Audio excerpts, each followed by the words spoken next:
Imagine les ruines silencieuses de civilisations autrefois grandioses, leurs immenses structures et leurs villes animées ne sont plus que des murmures portés par le vent, des pyramides impressionnantes aux temples oubliés. Ces cultures anciennes ont atteint des sommets inimaginables en art, en innovation et en puissance. Et pourtant, en un clin d'œil, elles se sont éteintes, laissant derrière elles seulement des traces de leur mystère. Qu'est-ce qui a provoqué leur disparition soudaine? Était-ce la force discrète de la nature, ou quelque chose de bien plus insaisissable? Alors que vous vous détendez et glissez doucement vers le sommeil, laissez-nous vous emmener dans un voyage à travers le temps pour explorer l'ascension et la chute de ces mondes oubliés.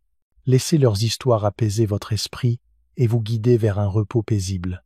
Avant de commencer, nous apprécierions votre doux soutien. Fixons-nous l'objectif de 1000 j'aime. Un geste simple qui nous aide à continuer à partager ces récits apaisants. Alors, installez-vous confortablement, laissez l'histoire se déployer et permettez au mystère des civilisations perdues de calmer votre esprit dans la sérénité. L'énigmatique effondrement de la civilisation de la vallée de l'Indus imagine un monde, il y a des milliers d'années, où l'une des civilisations les plus avancées prospérait en Asie du Sud. La civilisation de la vallée de l'Indus, aussi appelée civilisation arapéenne, s'étendait sur une partie de l'actuelle Inde, du Pakistan et de l'Afghanistan. Apparue vers 3300 avant notre ère, elle abritait de grandes villes comme Harappa et Mohenjo-Daro. Ces cités se distinguaient par une organisation urbaine impressionnante, rues parfaitement tracées, système d'évacuation des eaux et immenses constructions en briques, révélant un sens de l'ingénierie en avance sur son temps. Les Harapéens avaient même des poids et mesures standardisés, et ils excellaient dans la fabrication de perles, la poterie et la métallurgie. Les Harapéens avaient mis en place des réseaux commerciaux qui les reliaient à la Mésopotamie et à d'autres civilisations anciennes. Pourtant, malgré toutes ces innovations, cette civilisation disparut mystérieusement vers 1900 avant notre ère, ne laissant que des ruines et de nombreuses questions sans réponse. Qu'est-ce qui a causé sa chute? L'effondrement de la civilisation de la vallée de l'Indus est l'un des plus grands mystères de l'histoire. Bien qu'elle ait prospéré, elle semble avoir disparu presque du jour au lendemain. Les historiens ont proposé plusieurs théories pour expliquer ce phénomène.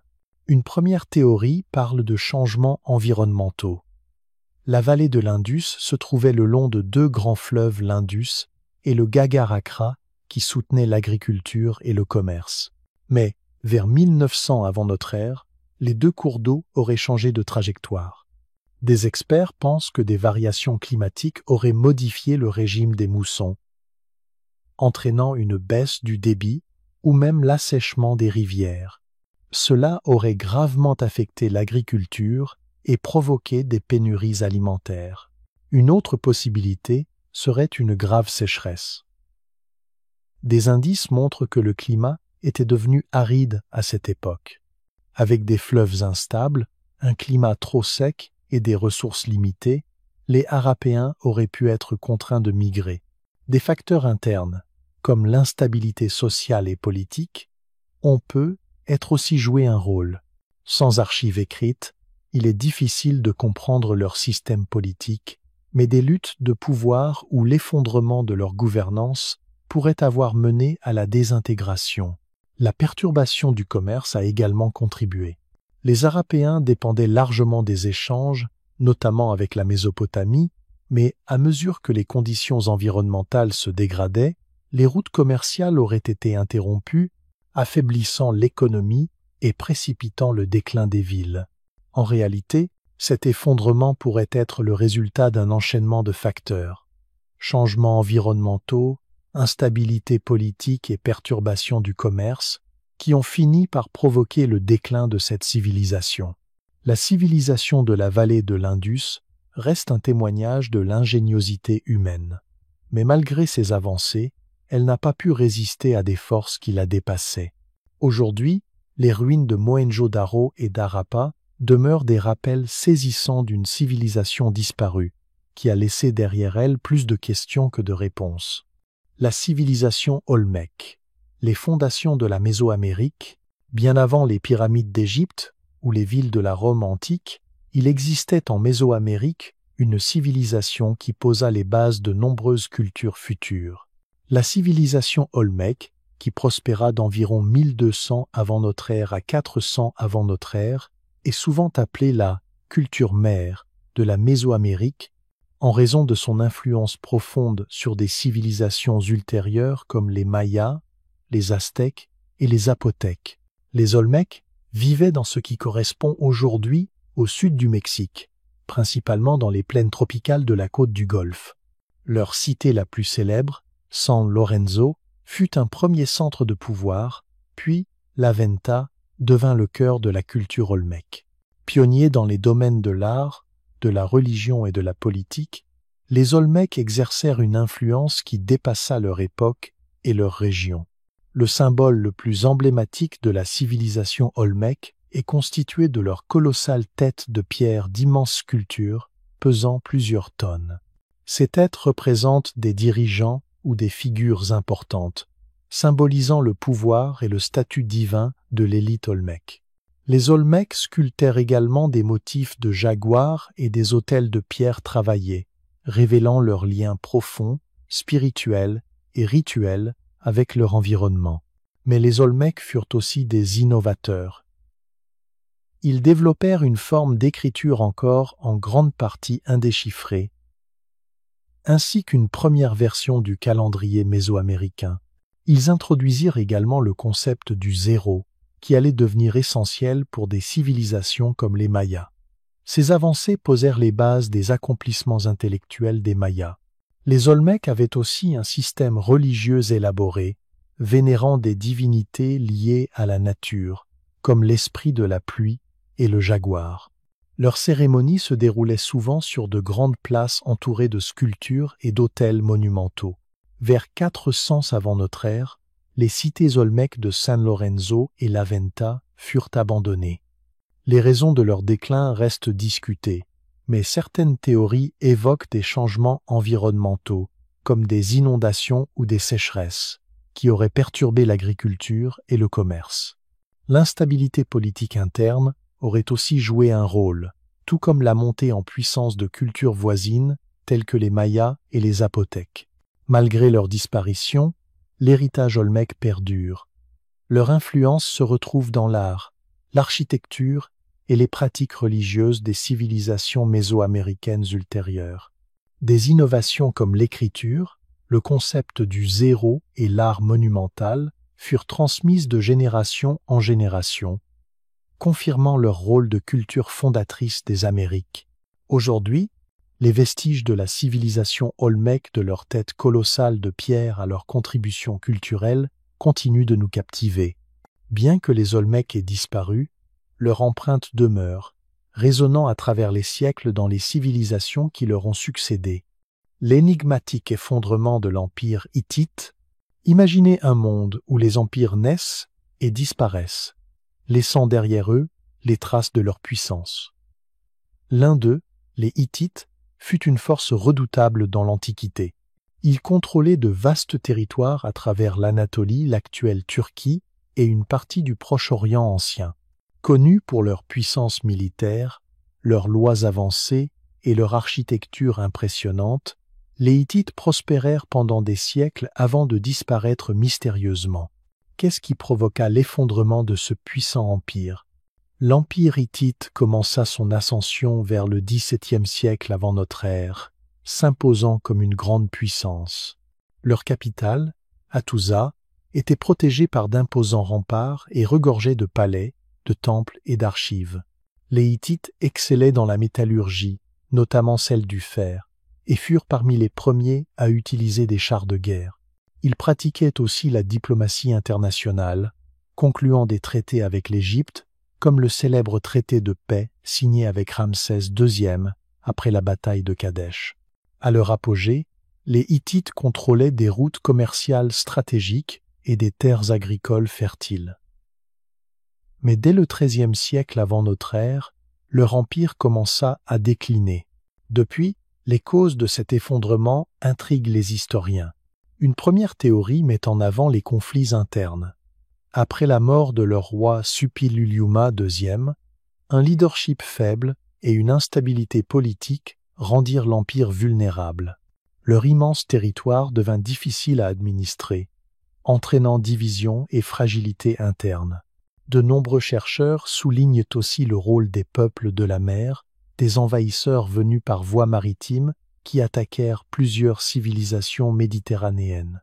Leurs invasions provoquèrent destruction et chaos, et les Hittites ne parvinrent pas à repousser ces assauts. La pression des empires voisins, notamment les Assyriens et les Mycéniens, contribua également à affaiblir les Hittites. Sans être directement responsables de leur chute, ces puissances voisines accentuèrent l'instabilité de la région. Un autre facteur à considérer est le climat. Des indices montrent que la fin de l'âge du bronze fut marquée par des sécheresses et des famines, perturbant l'agriculture et provoquant des pénuries alimentaires. Ce stress environnemental, combiné aux invasions extérieures et aux divisions internes, aurait pu précipiter l'effondrement de l'empire hittite. Au début du XIIe siècle avant notre ère, Hattusa fut abandonné et l'empire se fragmenta en petits royaumes. Malgré leur disparition, les Hittites laissèrent un héritage durable, notamment dans le domaine du droit, des tactiques militaires et de la diplomatie. Leurs célèbres lois hittites offrent un aperçu précieux de leur société et leurs stratégies militaires furent reprises par d'autres civilisations. La disparition de l'empire hittite reste un mystère. Fut-ce une combinaison de faiblesses internes, d'invasions et de bouleversements climatiques? Ce qui est certain, c'est que les Hittites, comme tant d'autres civilisations antiques, furent victimes d'un enchaînement complexe de forces. Leur chute rappelle la fragilité des empires, même les plus puissants. En observant aujourd'hui les ruines de Hattusa, on ne peut s'empêcher de se demander comment les Hittites auraient-ils façonné le monde s'ils avaient survécu. Le mystère de leur effondrement reste un rappel troublant de la façon dont les empires, aussi solides paraissent-ils, peuvent disparaître dans les sables du temps. La civilisation Maya. L'effondrement durant la période classique, imaginez les jungles denses de Mésoamérique ou d'imposants temples de pierre, murmurent encore les récits de la civilisation Maya. Connus pour leurs connaissances avancées en astronomie, en mathématiques et en écriture, les Mayas prospérèrent pendant des siècles. Des villes comme Tikal, Palenque et Copin étaient de véritables centres culturels, dirigés par des souverains vénérés comme des figures divines. Mais dès le IXe siècle, beaucoup de ces cités furent abandonnées, leur construction engloutie par la jungle. Que s'est-il donc passé avec la puissante civilisation maya? Les Mayas atteignirent leur apogée durant la période classique, approximativement du IIIe au IXe siècle de notre ère. Ils bâtirent de magnifiques pyramides, palais et observatoires, et mirent au point des systèmes de calendrier sophistiqués ainsi qu'une écriture complète. Malgré ces accomplissements, les cités mayas commencèrent à décliner brutalement à la fin du 8e et au 9e siècle. La raison exacte demeure incertaine, mais ce fut sans doute le résultat d'une combinaison de facteurs internes et externes. L'une des causes les plus importantes fut environnementale. Les Mayas vivaient dans une région particulièrement sensible au changement climatique. Le déboisement, dû à l'expansion agricole et urbaine, provoqua l'érosion des sols et une baisse de la productivité agricole. Des sécheresses prolongées aggravèrent encore la situation, entraînant de mauvaises récoltes, des pénuries alimentaires et des troubles sociaux. L'incapacité de la population à subvenir à ses besoins contribua à l'abandon de nombreuses cités. L'instabilité politique joua également un rôle. La période classique fut marquée par des guerres incessantes entre de puissantes cités, États comme Tikal et Calakmul, qui épuisèrent les ressources et fragilisèrent la région. À mesure que les alliances politiques s'effondraient, l'autorité centrale s'affaiblissait et les villes sombraient dans le chaos.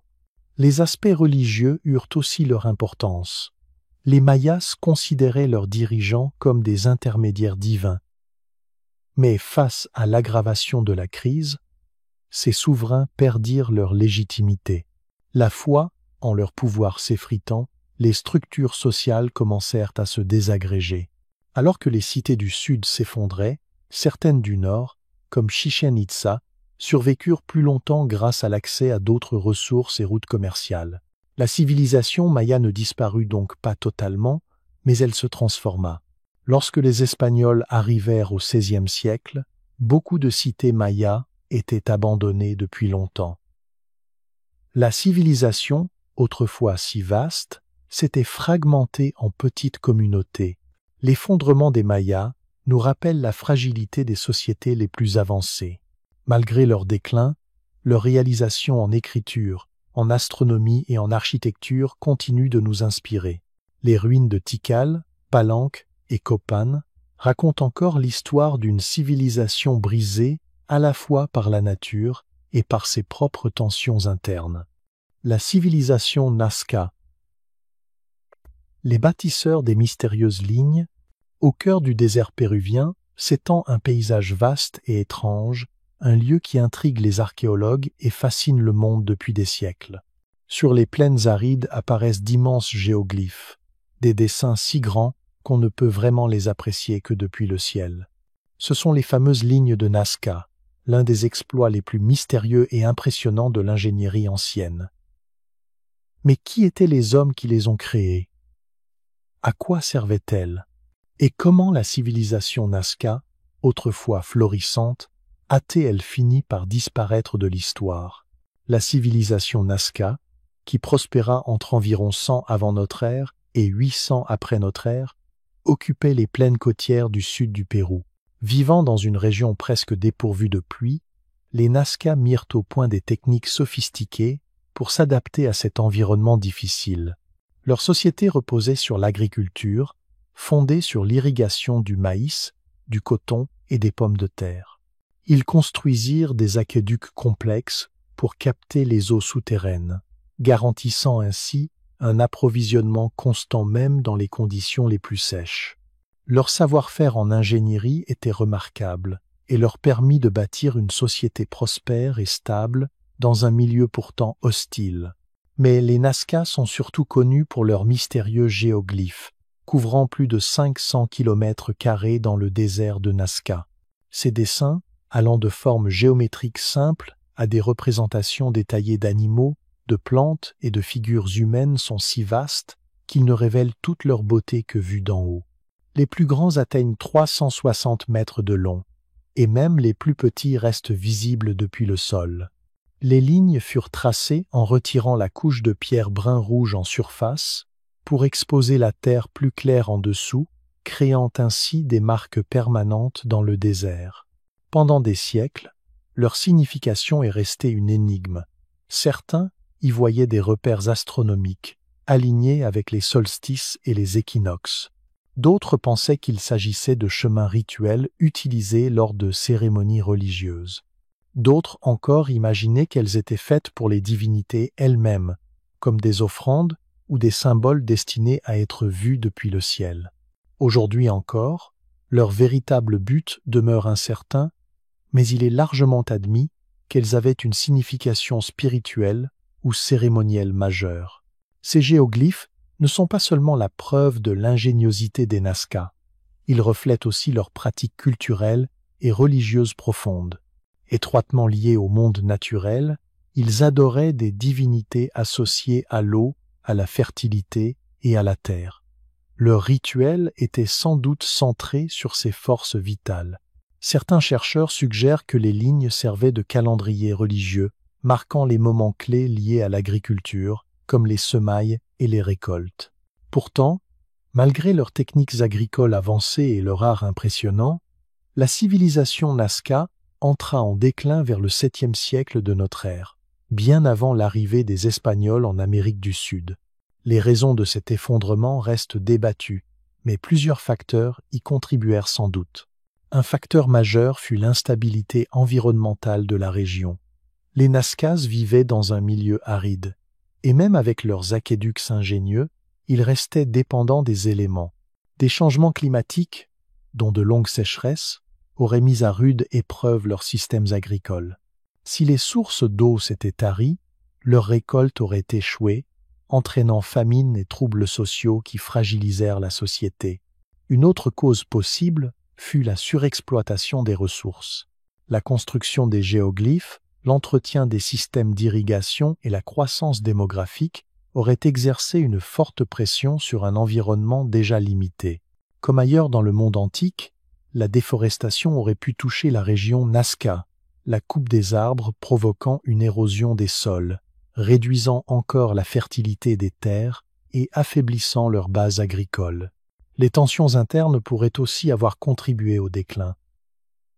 Sous la pression des crises climatiques et des pénuries, les structures sociales et religieuses qui unissaient les Nazca auraient commencé à s'effondrer.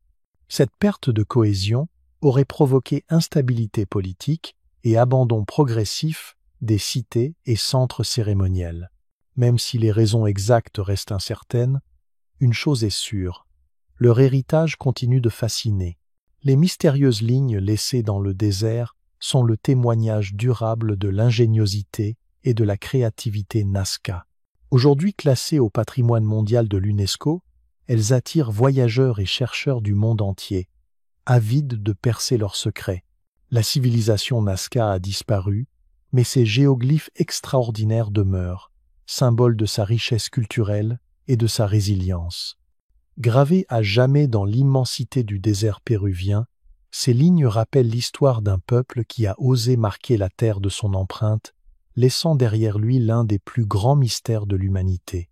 Comme tant d'autres civilisations, sa chute fut le fruit d'une combinaison complexe de facteurs environnementaux, sociaux et politiques. Mais son héritage, incarné dans ses tracés énigmatiques, vit encore silencieux, mystérieux et toujours prêt à révéler ses secrets. Mycène. La chute de l'ancienne civilisation grecque, imaginez une époque où le monde grec était dominé par de puissants royaumes, chacun cherchant à imposer son influence et sa gloire. Au premier rang de cette civilisation antique se trouvait Mycène, une cité aux murailles imposantes, aux palais majestueux et à une culture qui allait façonner le monde grec pendant des siècles. Les Mycéniens étaient connus pour leurs rois guerriers, leurs trésors somptueux et leurs réalisations monumentales en art et en architecture. Mais aussi vite qu'elle s'était élevée, la civilisation mycénienne, l'une des plus influentes de la Grèce ancienne, s'effondra brutalement, laissant derrière elle l'un des grands mystères de l'histoire. Située sur le continent grec, Mycène était le cœur de la civilisation mycénienne, qui prospéra d'environ 1600 avant notre ère à 1100 avant notre ère. C'était une civilisation à la frontière du mythe et de l'histoire, avec des figures légendaires comme le roi Agamemnon, qui aurait dirigé les forces grecques pendant la guerre de Troie, dit-on, depuis cette même cité. Les Mycéniens étaient de redoutables guerriers, des artisans talentueux et des commerçants accomplis, tissant un réseau qui s'étendait à travers l'Égée et au-delà, de la Crète aux régions de l'actuelle Turquie et de l'Italie. Leurs palais, notamment celui de Mycène, étaient de véritables merveilles d'architecture, ornés de fresques détaillées et de vastes salles cérémonielles. Ils développèrent un système d'écriture appelé le linéaire B, qui offre aux historiens un aperçu de leur société. Bien que beaucoup de leur culture reste encore entourée de mystères, les Mycéniens étaient aussi célèbres pour leur puissance militaire, visible dans les fortifications de leur cité, et pour leur rôle dans des événements légendaires, comme la guerre de Troie, qui, qu'elle soit réalité ou mythe, marqua profondément l'histoire grecque. Mais malgré leurs incroyables réalisations, la civilisation mycénienne ne dura pas. Vers 1200 avant notre ère, les cités autrefois puissantes de Mycène, Tyrinthe et Pylos, ainsi que d'autres sites importants en Grèce, connurent un effondrement soudain et mystérieux. Les raisons de cette chute font l'objet de nombreux débats parmi les historiens et archéologues, avec plusieurs théories tentant d'expliquer la fin brutale de cette civilisation autrefois puissante. L'un des facteurs les plus souvent évoqués est l'invasion des peuples de la mer. Ces groupes de pillards, dont l'origine reste encore débattue, déferlèrent sur la Méditerranée orientale à la fin de l'âge du bronze, attaquant des cités et semant la destruction. Les Mycéniens, déjà affaiblis par des tensions internes et des difficultés économiques, se retrouvèrent vulnérables face à ces envahisseurs. Les puissantes fortifications de Mycène et de ses cités sœurs ne purent résister à ces assauts, entraînant leur abandon. Un autre facteur important fut l'effondrement interne de la société mycénienne. Leur civilisation reposait sur un système centralisé, dominé par quelques rois riches et puissants, mais avec le déclin de l'économie et l'effondrement des réseaux commerciaux, les divisions internes s'accentuèrent. L'économie palatiale, qui dépendait de la redistribution des richesses et des ressources des élites vers les classes inférieures, commença à vaciller. Les palais autrefois prospères furent abandonnés, et la structure sociale qui soutenait la civilisation mycénienne se désagrégea. Il existe aussi des indices de sécheresse et de famine généralisée durant cette période. Le climat méditerranéen traversait alors de profonds bouleversements, avec des sécheresses prolongées et des pluies moins régulières. Ce stress environnemental toucha durement l'agriculture, entraînant des pénuries alimentaires. Combinés aux invasions et aux conflits internes, ces problèmes affaiblirent davantage les Mycéniens, incapables de maintenir leur société complexe.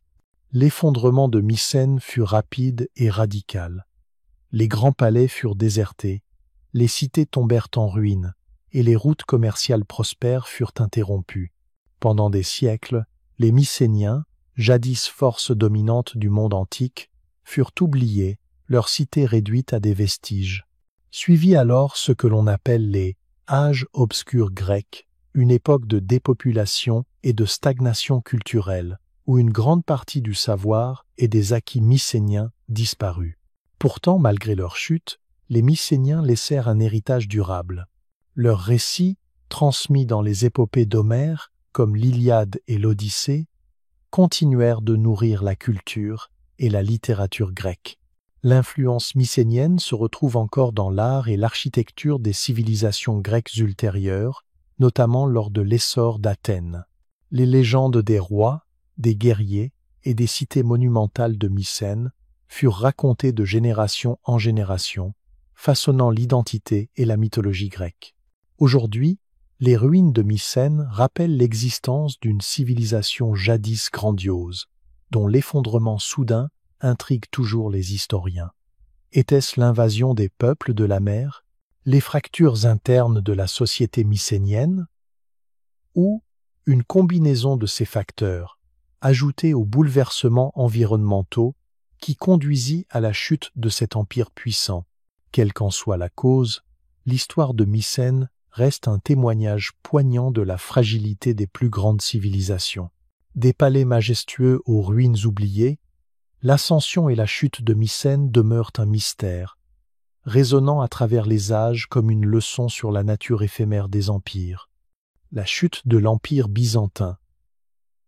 La perte des frontières orientales. Imaginez-vous debout sur les marches de marbre de la majestueuse Sainte-Sophie, jadis joyau d'un empire puissant, contemplant une ville à cheval sur 2 continents.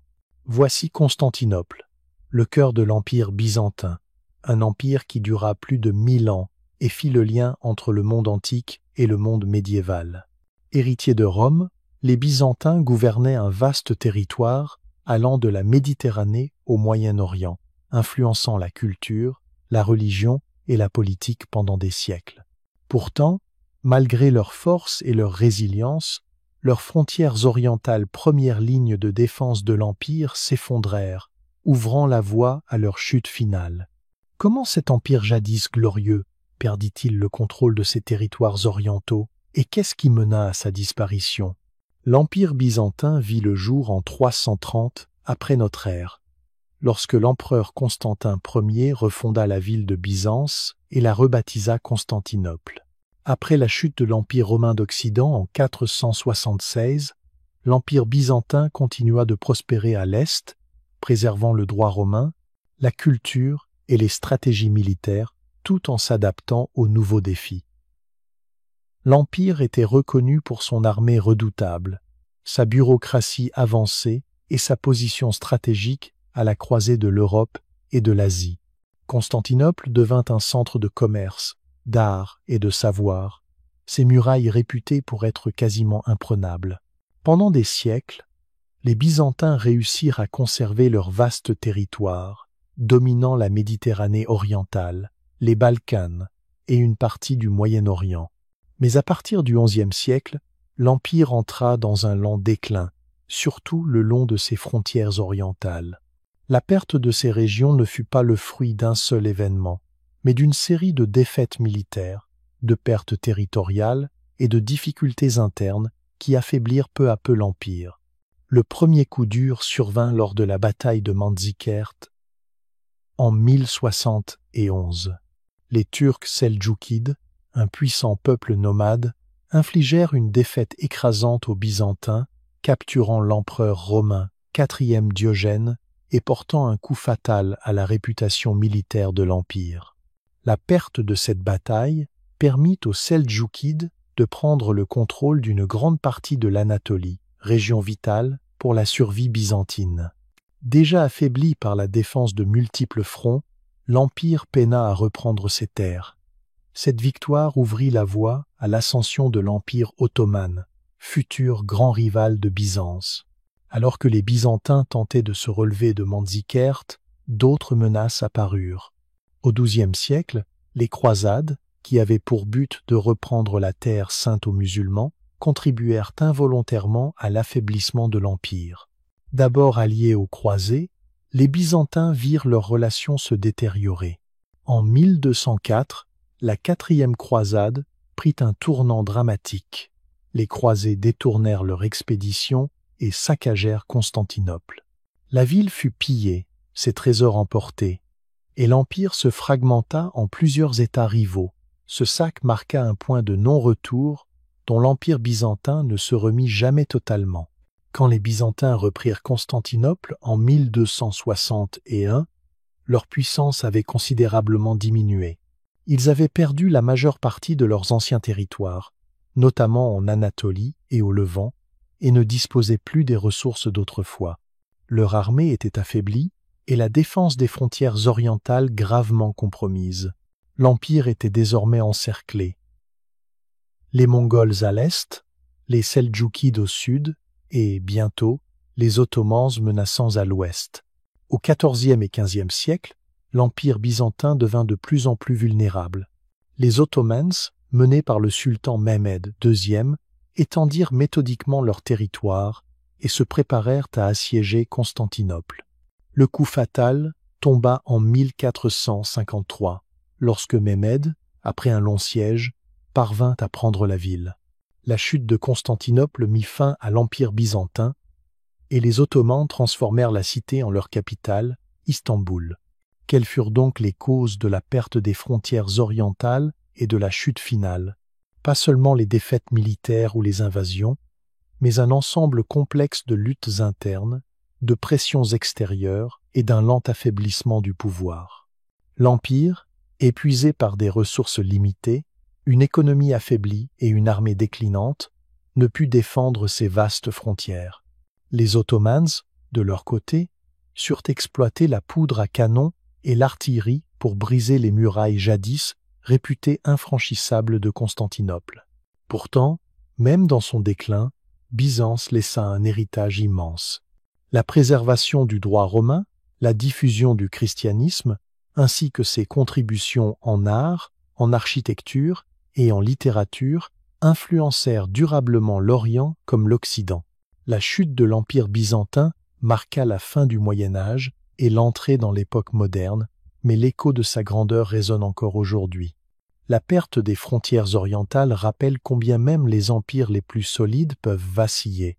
Jadis force dominante, Byzance fut finalement emportée par la combinaison de défaites militaires, d'instabilité politique et de la montée de nouvelles puissances.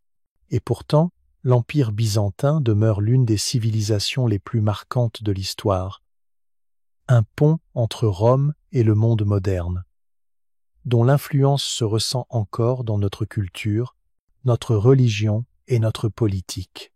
L'ascension et la chute de la Mésopotamie. le berceau de la civilisation, remontons dans le temps jusqu'à l'endroit où naquirent les toutes premières villes et où l'ingéniosité humaine commença à façonner le monde tel que nous le connaissons aujourd'hui. C'était la Mésopotamie, la terre située entre le Tigre et l'Euphrate, souvent appelée le berceau de la civilisation.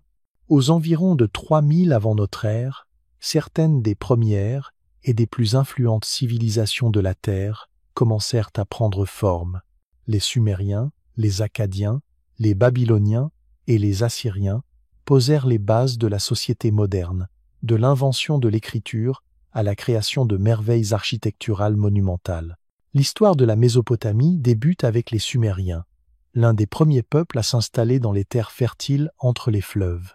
Ils fondèrent les premiers centres urbains, comme Uruk et Ur, et offrirent au monde la première langue écrite, le cunéiforme.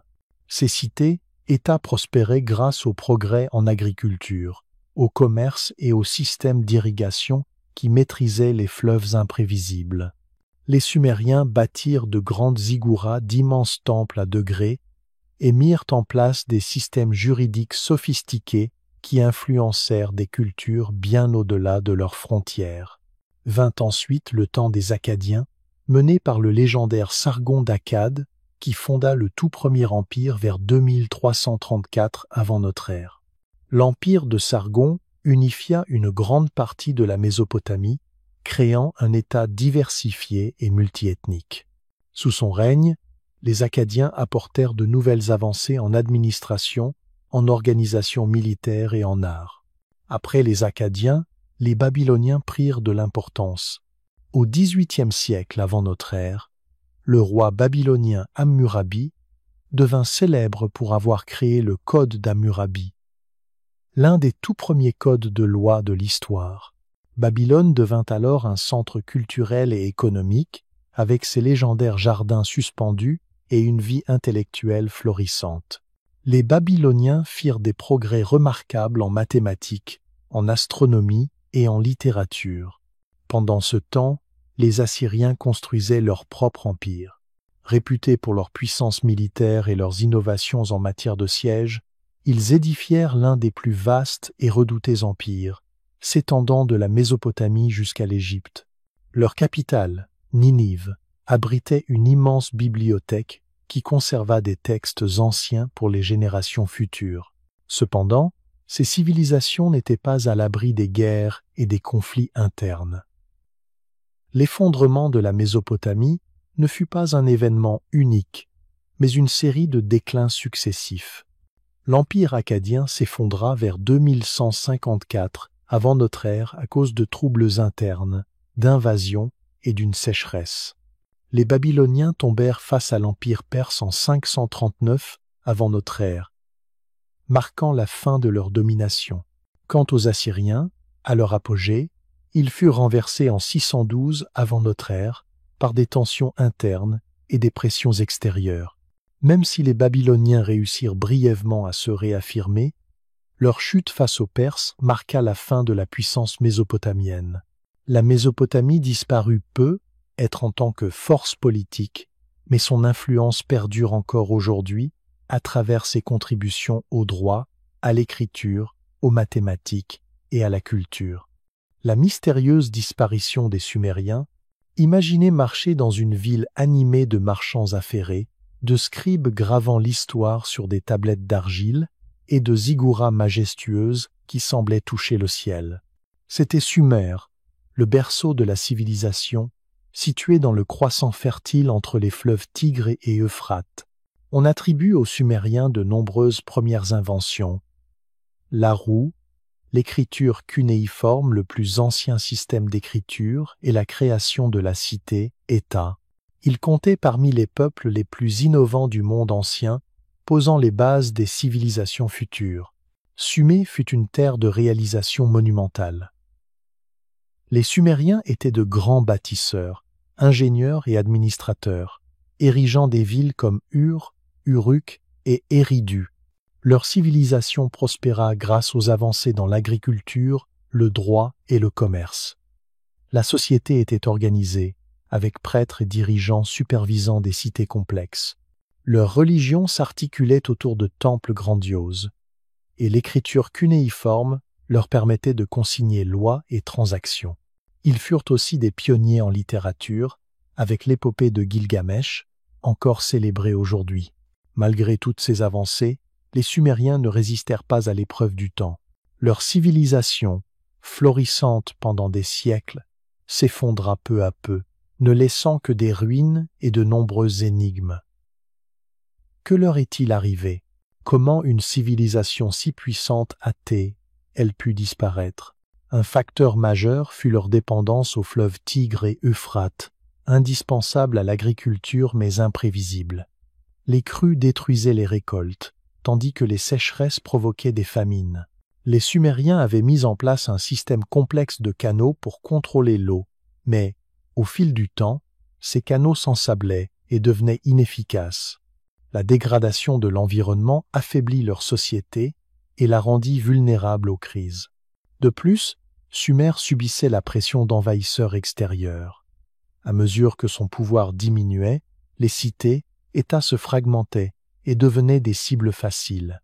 Les Akkadiens, menés par Sargon, envahirent au XXIVe siècle avant notre ère, unifiant la région.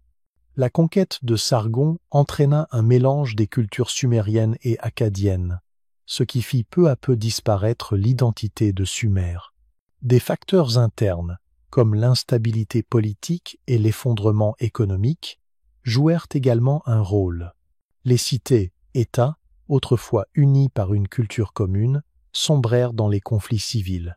Les rivalités et la pression économique, liées à la surexploitation des terres, rendirent difficile le maintien de la domination sumérienne.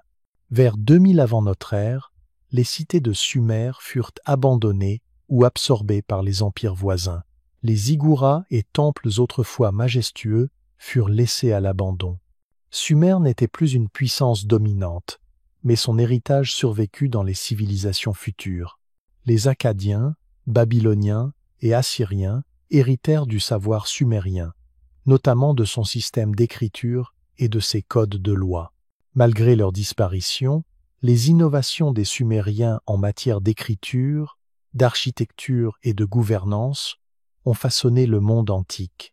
Le mystère de leur disparition rappelle la fragilité des plus grandes civilisations.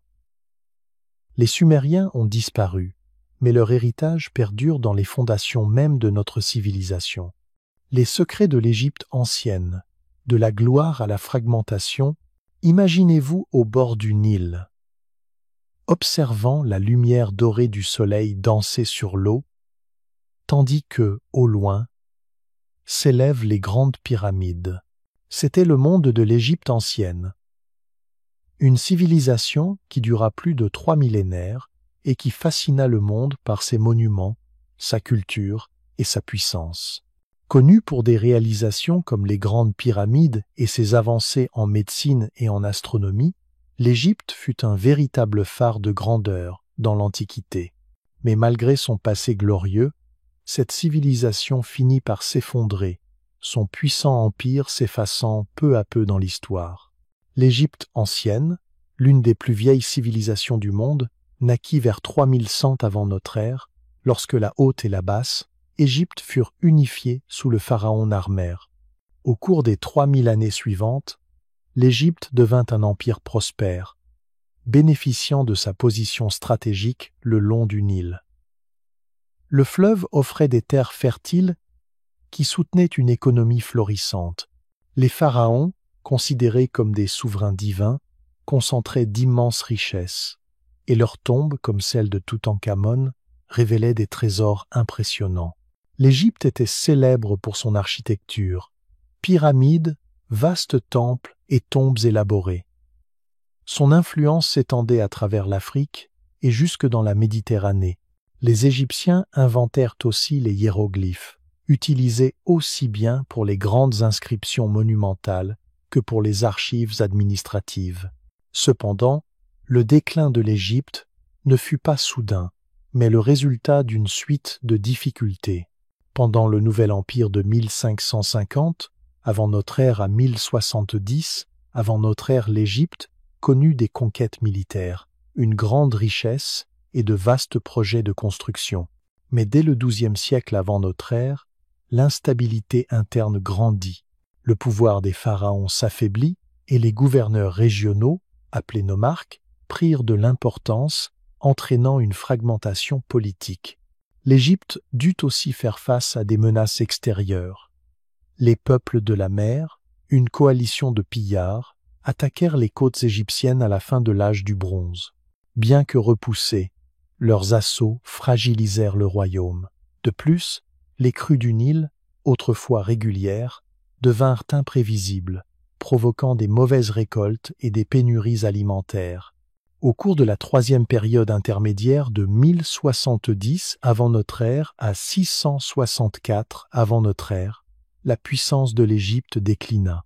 Des factions rivales se disputaient le pouvoir, et les Assyriens conquirent une grande partie du pays au 7e siècle avant notre ère. Finalement, les Perses prirent l'Égypte au 6e siècle avant notre ère, puis Alexandre le Grand la conquit en 332 avant notre ère, mettant fin à son indépendance. La dernière pharaone, Cléopâtre VII, fut vaincue par les Romains en 30 avant notre ère, ce qui marqua officiellement la fin de la civilisation égyptienne.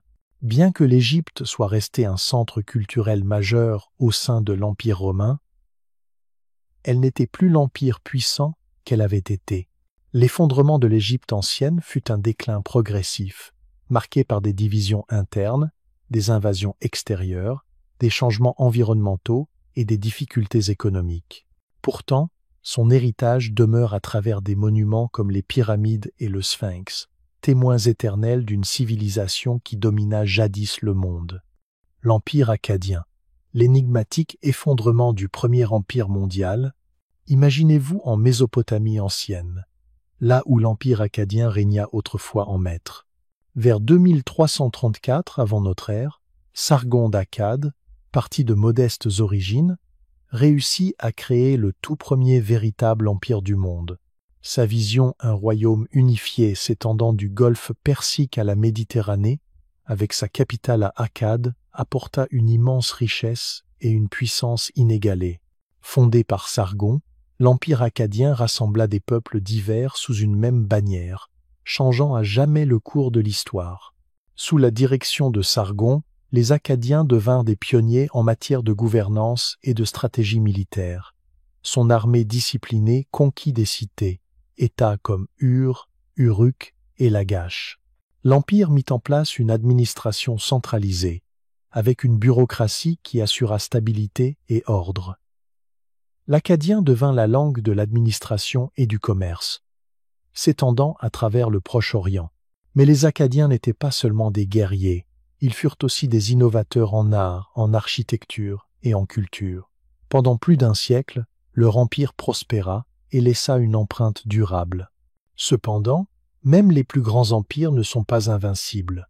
Vers 2200 avant notre ère, après la mort de Sargon, des fissures commencèrent à apparaître dans l'empire akkadien. Il eut de plus en plus de mal à maintenir le contrôle sur ces vastes territoires, et l'arrivée d'un changement climatique dévastateur joua un rôle majeur dans son déclin. La Mésopotamie, autrefois fertile, connut de longues périodes de sécheresse. La base agricole de l'Empire fut gravement touchée, entraînant des récoltes désastreuses et des famines. Avec les sources d'eau tarissant et les pénuries alimentaires s'aggravant, la population subit une pression extrême.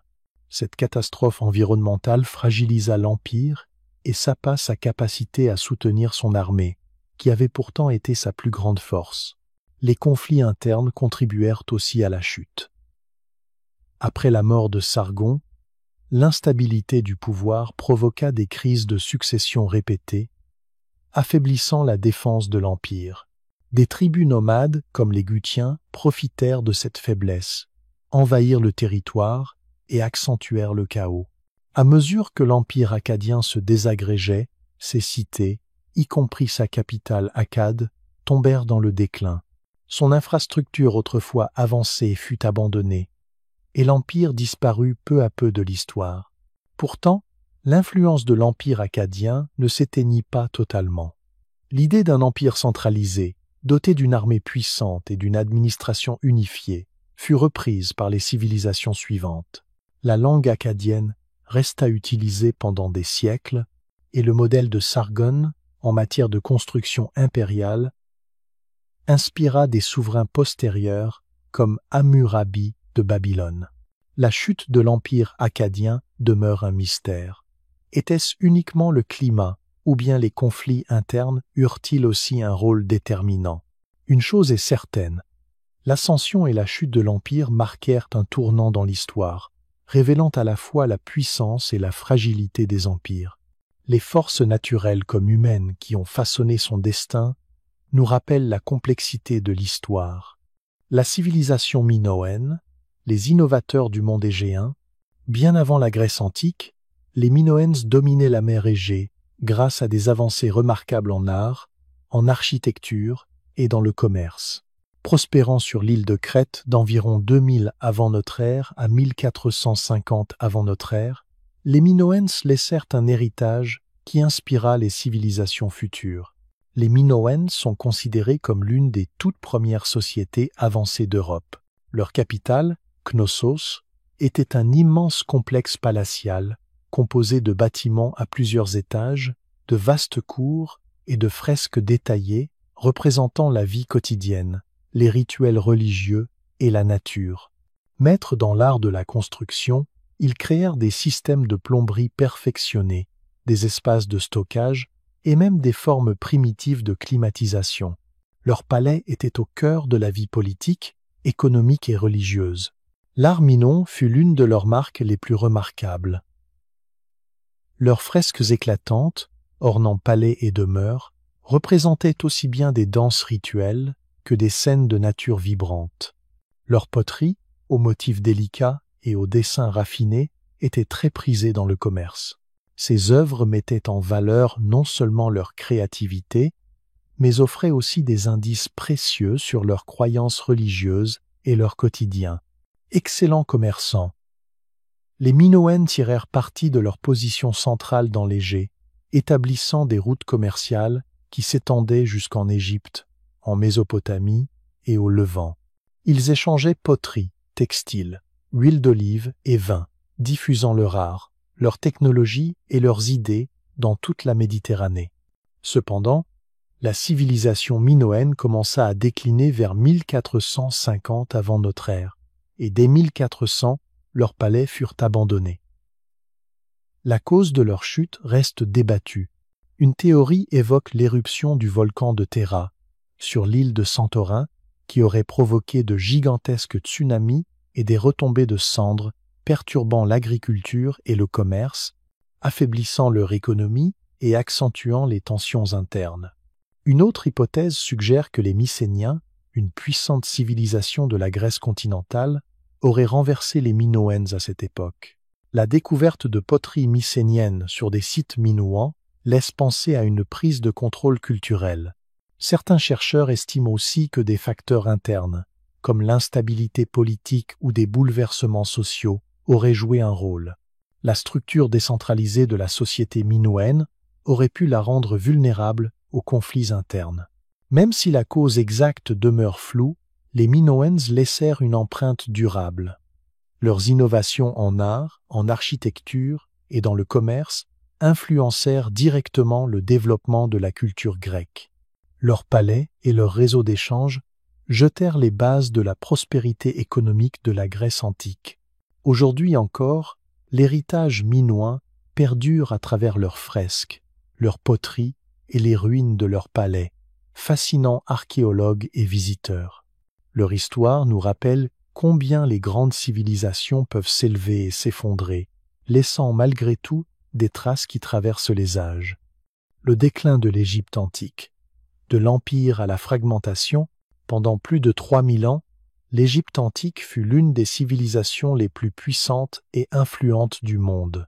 Ses pyramides dominaient le paysage. Ses pharaons étaient vénérés comme des puissances suprêmes, et sa culture posa les bases de la compréhension de l'art, de la science et de la religion dans l'Antiquité.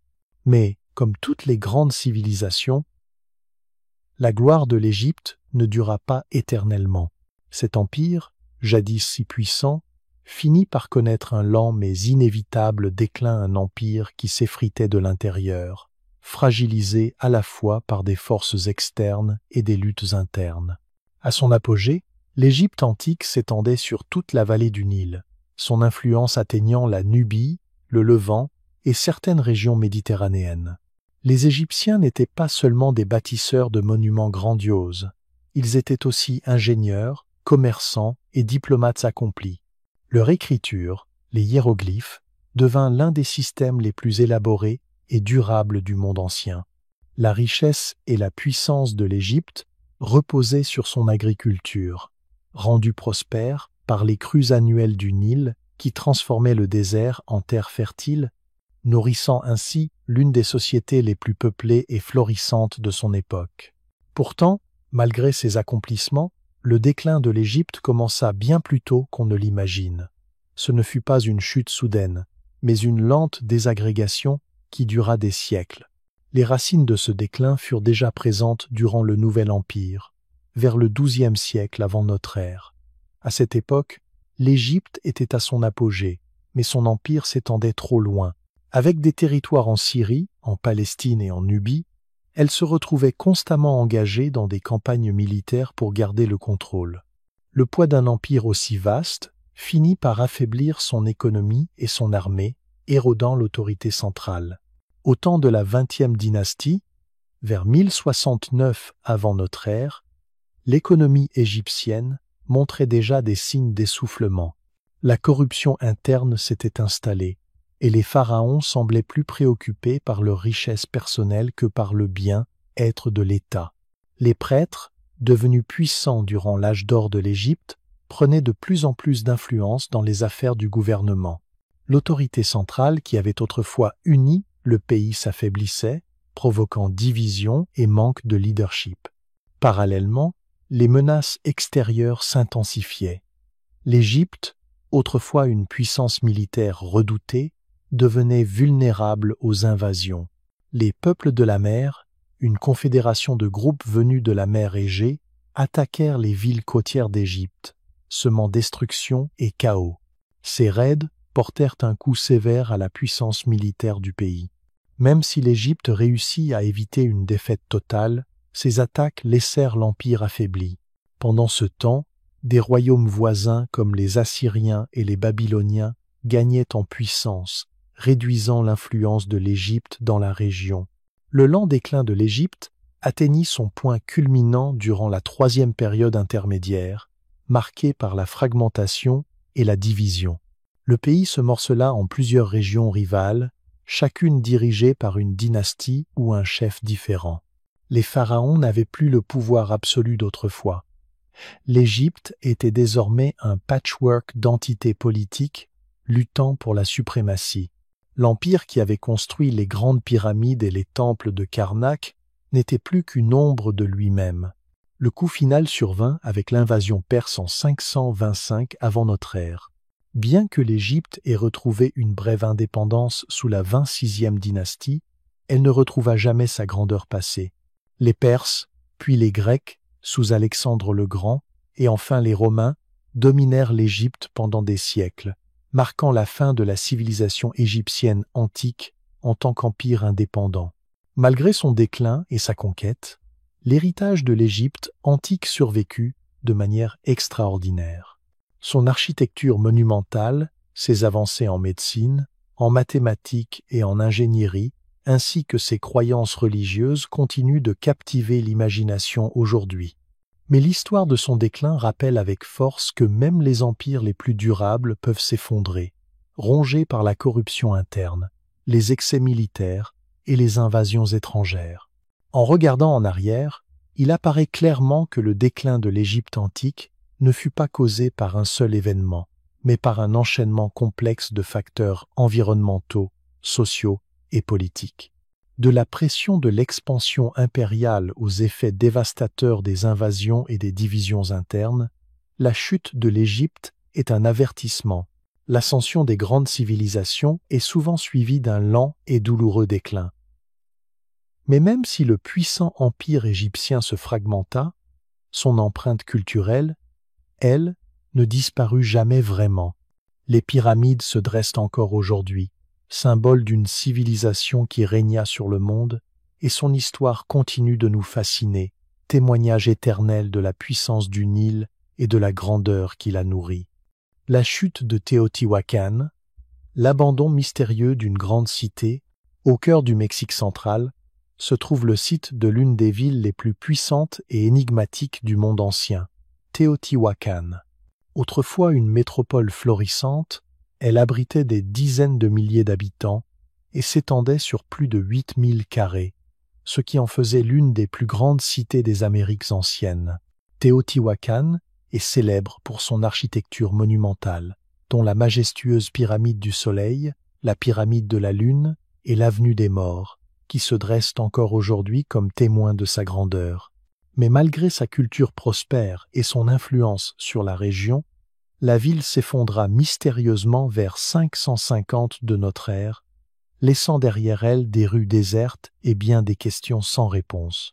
À son apogée, Teotihuacan était un centre vibrant de commerce, de religion et de culture. La ville rassemblait des peuples d'origines diverses, et ses réseaux commerciaux s'étendaient jusqu'aux basses terres mayas et à la côte du Golfe. Son économie reposait sur la production et l'échange d'obsidienne, de céramique et de textiles. L'influence politique et religieuse de Teotihuacan se faisait sentir bien au-delà de ses frontières, servant de modèle à d'autres civilisations mésoaméricaines, notamment les Mayas. L'urbanisme de Teotihuacan était impressionnant. La cité était organisée en un quadrillage précis, avec de larges avenues et des quartiers soigneusement planifiés. Les grandes pyramides du Soleil et de la Lune, accompagnées de temples, de palais et de places, reflétaient une société qui valorisait autant l'ordre que l'expression monumentale.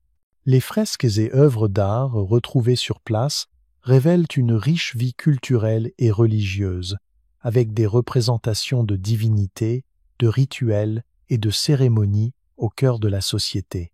Pourtant, malgré son succès, Teotihuacan connut une fin brutale et mystérieuse.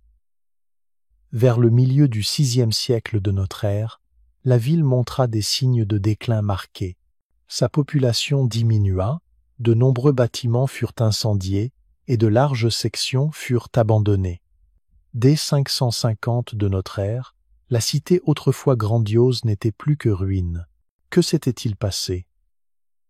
Pourquoi une civilisation prospère, avec un urbanisme avancé, une culture riche et un commerce puissant, s'était-elle effondrée si soudainement? Les raisons de la chute de Teotihuacan demeurent débattues. Et bien qu'aucune explication unique n'existe, plusieurs théories tentent d'éclaircir ce mystère. L'une des hypothèses les plus répandues évoque des bouleversements sociaux ou politiques internes. Certains archéologues estiment que la cité aurait pu connaître une rupture dans son système de pouvoir centralisé. Teotihuacan, société très organisée, pouvait être vulnérable aux conflits internes. Les traces d'incendie dans plusieurs bâtiments, y compris la pyramide de la Lune, laissent penser à des révoltes ou à des soulèvements violents. Une perte de stabilité politique aurait entraîné un déclin économique, perturbant le commerce et l'agriculture, menant finalement à l'abandon de la ville. Une autre théorie suggère des causes externes, comme des attaques de peuples voisins. Même si aucune preuve directe d'une invasion n'a été trouvée, on sait que Teotihuacan avait de nombreux rivaux, dont les peuples des basses-terres mayas et les Zapotèques d'Oaxaca. Il est possible qu'une série de raids ou une offensive coordonnée ait contribué à déstabiliser la cité. Toutefois, l'absence de traces claires d'une conquête militaire massive rend cette hypothèse difficile à confirmer. Le climat pourrait aussi avoir joué un rôle. Certains chercheurs avancent l'idée d'une longue période de sécheresse qui aurait touché la Mésoamérique à cette époque. Une telle crise aurait gravement affecté la production agricole de la ville. Sans approvisionnement alimentaire régulier, la population aurait souffert de famine, entraînant agitation sociale et affaiblissement du pouvoir.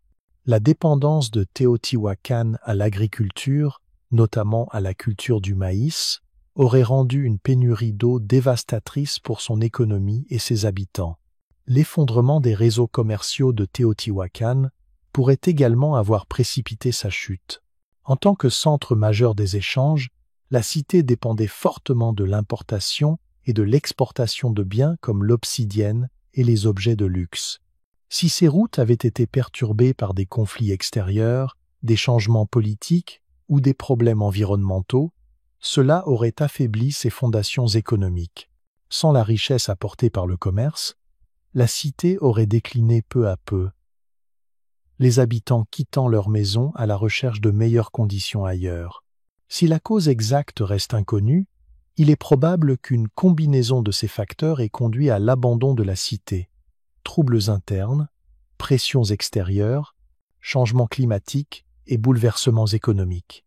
Aujourd'hui, les ruines de Teotihuacan rappellent la gloire passée de la ville et son mystérieux destin. Ces pyramides colossales dominent encore le paysage, et ces fresques comme ces sculptures offrent des aperçus d'une civilisation jadis au cœur de la Mésoamérique. Mais la question de son abandon demeure l'une des grandes énigmes de l'histoire.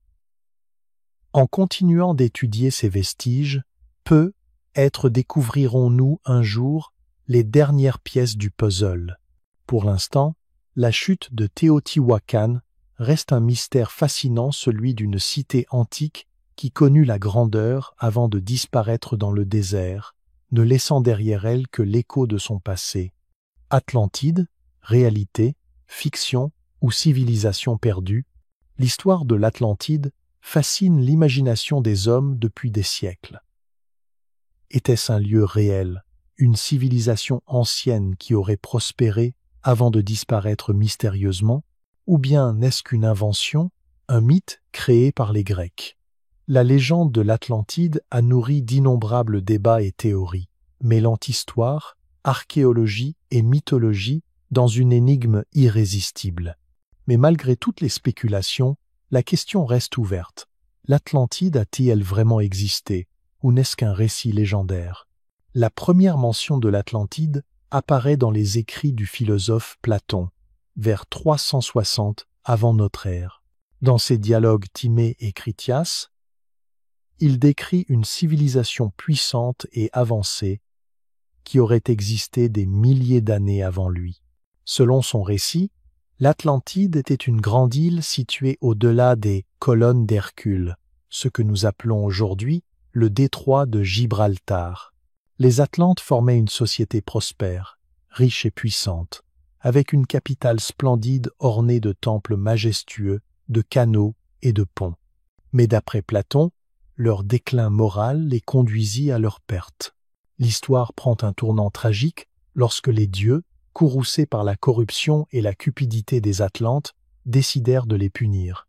L'Atlantide fut alors frappée par une série de catastrophes séismes, inondations avant de sombrer sous les flots, disparaissant sans laisser de traces. Pour Platon, ce récit était une mise en garde contre les dangers de l'orgueil et de la décadence morale.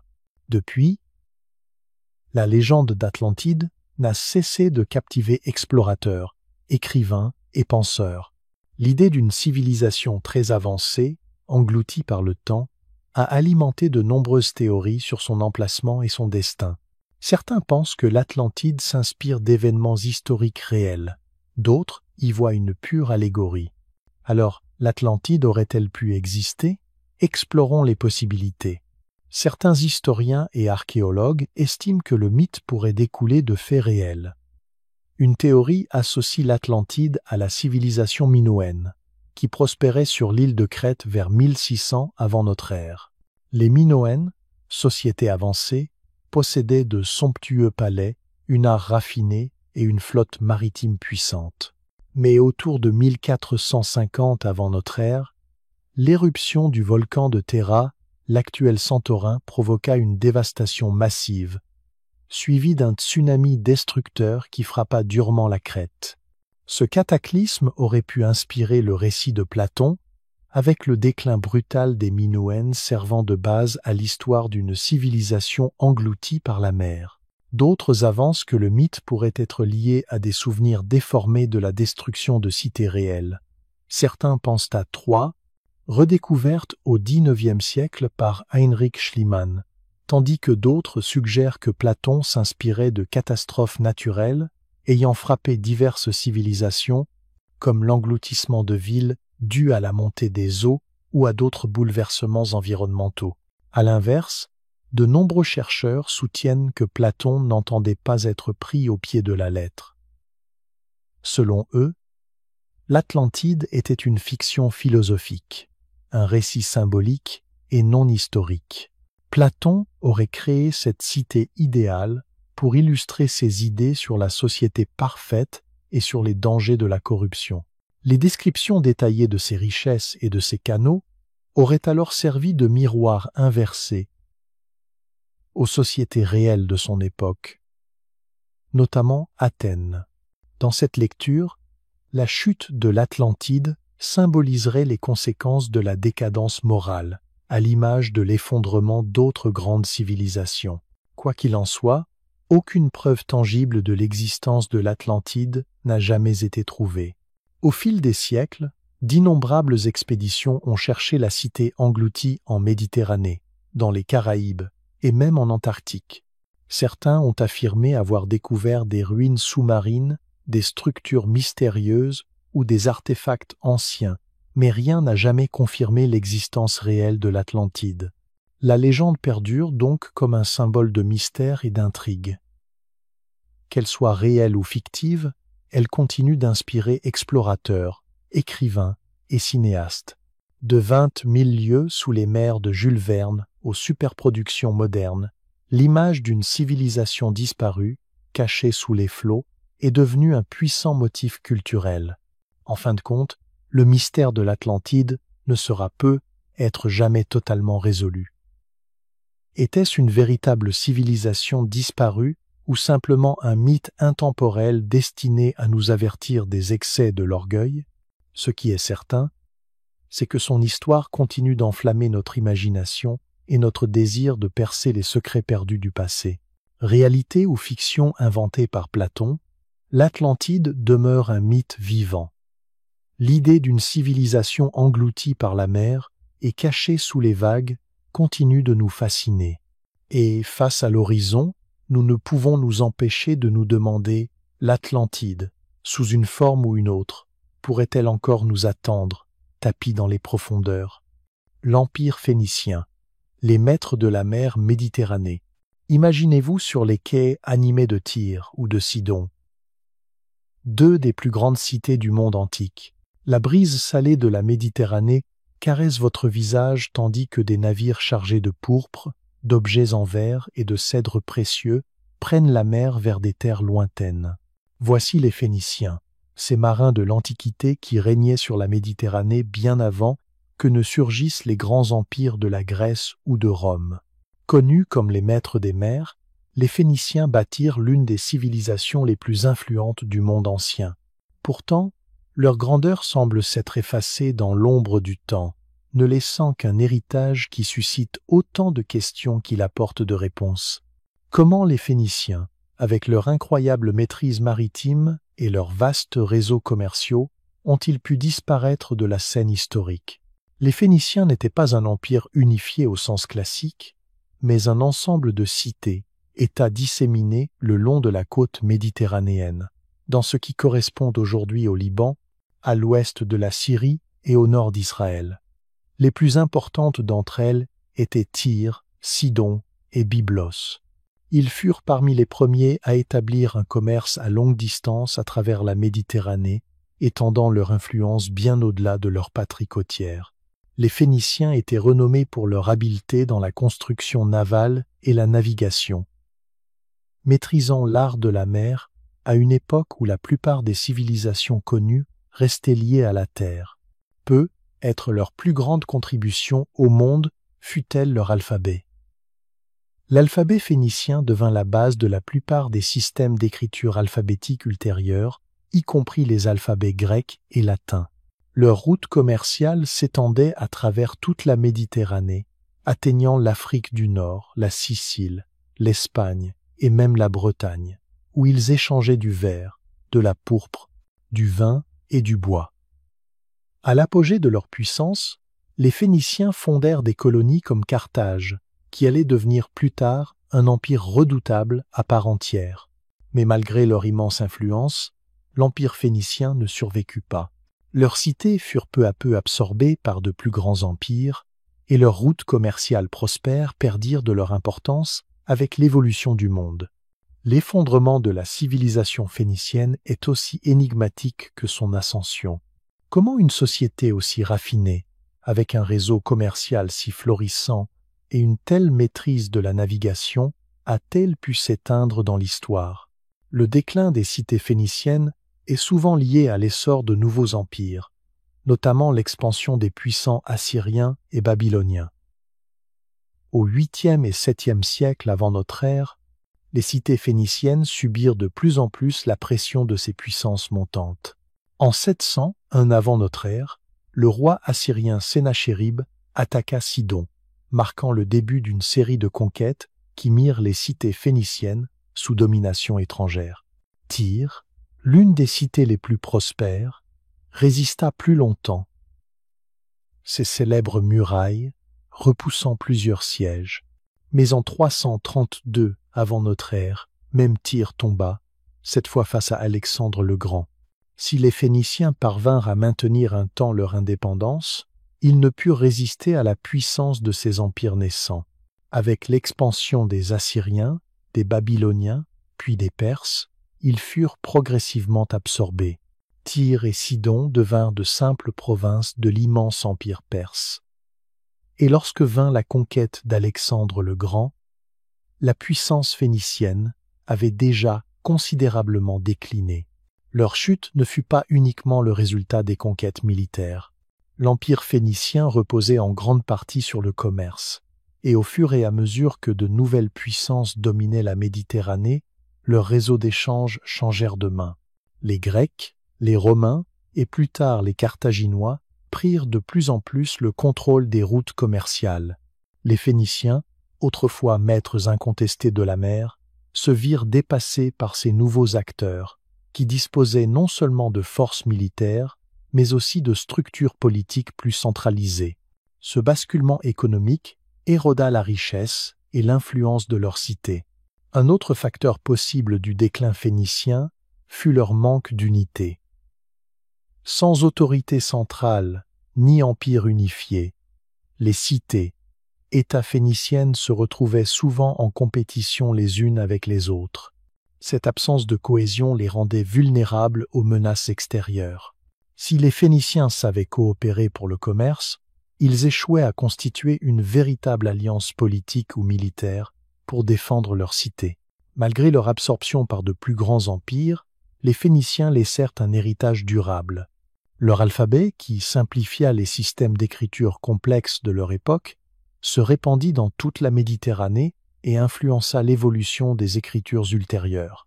Leurs réseaux commerciaux posèrent les bases d'un échange mondial de biens et d'idées qui allait marquer la Méditerranée pendant des siècles. Leurs cités, comme Tyr et Sidon, demeurèrent des foyers culturels dont l'influence survécut bien après leur déclin. Mais sans doute leur héritage le plus marquant fut la fondation de Carthage, qui défia Rome pour la suprématie en Méditerranée. Carthage, bien que vaincu par Rome lors des guerres puniques, devint l'un des empires les plus importants de l'Antiquité, poursuivant nombre de traditions et d'innovations héritées du monde phénicien. Alors, que s'est-il passé avec les Phéniciens? Comment une civilisation aussi puissante et influente a-t-elle pu disparaître? Leur chute fut sans doute due à un mélange de facteurs. Les conquêtes militaires des nouveaux empires, les mutations économiques et leurs divisions internes. Pourtant, même dans leur déclin, les Phéniciens laissèrent une empreinte profonde. Leur héritage en tant que maîtres de la mer Méditerranée continue de résonner dans l'histoire, nous rappelant que même les empires qui paraissent indestructibles peuvent s'éteindre, ne laissant derrière eux que les échos de leurs exploits passés. Les Anasazi, la disparition du sud-ouest américain, au cœur du sud-ouest des États-Unis, niché entre d'immenses falaises et de vastes paysages désertiques, vécut un peuple dont les merveilles architecturales et la culture raffinée continue d'émerveiller historiens et visiteurs. Les Anasasis, aussi appelés pueblos ancestraux, furent les créateurs d'impressionnantes habitations troglodytes et de grands pueblos qui parsèment encore aujourd'hui la région. Leur société prospéra pendant des siècles, surtout dans la zone dite des Four Corners, à la frontière de l'Arizona, du Colorado, du Nouveau-Mexique et de l'Utah. Pourtant, malgré leurs incroyables réalisations, les Anasasis disparurent mystérieusement vers la fin du XIIe siècle, laissant derrière eux des ruines silencieuses et des questions toujours sans réponse. La civilisation Anasazi fut l'une des plus avancées de l'Amérique précolombienne. On les connaît surtout pour leurs spectaculaires habitations troglodytes, comme celle de Cliff Palace et de Mesa Verde, construites à flanc de falaise. Elles offraient à la fois protection et vue stratégique sur le paysage environnant. Ces constructions n'étaient pas seulement fonctionnelles, elles témoignaient de l'ingéniosité des Anasazi, avec des bâtiments à plusieurs étages abritant des communautés entières, construites en pierre, en adobe et en bois. Elles comportaient souvent des systèmes élaborés de stockage de l'eau, comme des réservoirs et des citernes, indispensables dans un milieu aride. Les Anasazi étaient aussi d'excellents agriculteurs, cultivant le maïs, les haricots et les courges, qui constituaient la base de leur alimentation. Ils avaient mis en place des systèmes d'irrigation sophistiqués pour amener l'eau jusqu'à leurs champs, un exploit vital dans cet environnement désertique. En plus de l'agriculture, ils étaient artisans talentueux, fabriquant des poteries ornées, des paniers tressés et des bijoux. Ils commerçaient avec d'autres cultures voisines, comme les Hohokams et les Mogolons, et leur influence s'étendait à travers tout le sud-ouest.